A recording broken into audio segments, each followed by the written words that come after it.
Iyong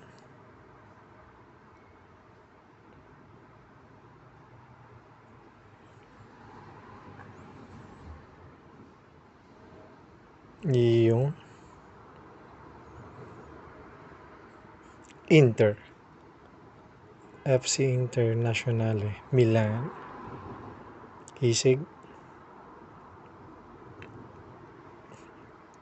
So yun guys, nakita tayo ng relo sa flea market. Isa sa mga vintage watch ng Inter.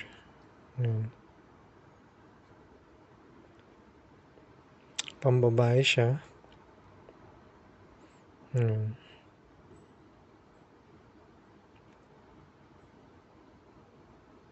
Isa siya sa mga sikat na soccer team dito sa Europe. Lalong-lalo na mostly dito sa Italy. Ayan. Ang FC Inter. Yan yung logo nila. Yung official product. So nabili natin siya sa flea market.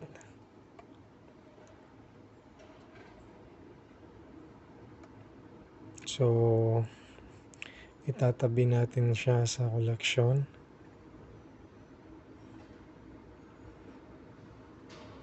Kisig.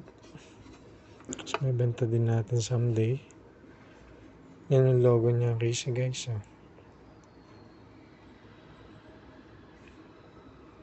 FC Inter Milano.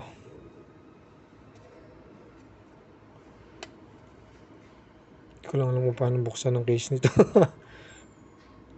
Medyo gasgas na yung case pero okay lang, importante yung relo. Ika nga isa sa mga koleksyon, lalong-lalo na yung mga interista. Yan. Napaka-vintage na nito. Almost na daw to, sabi nung nagbebenta na sa 22 years na. Pero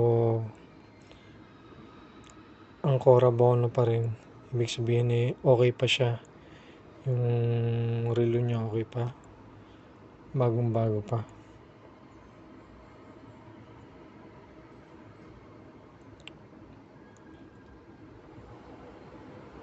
Isa na naman sa ating mga koleksyon ng mga vintage items ni UDH. Yan.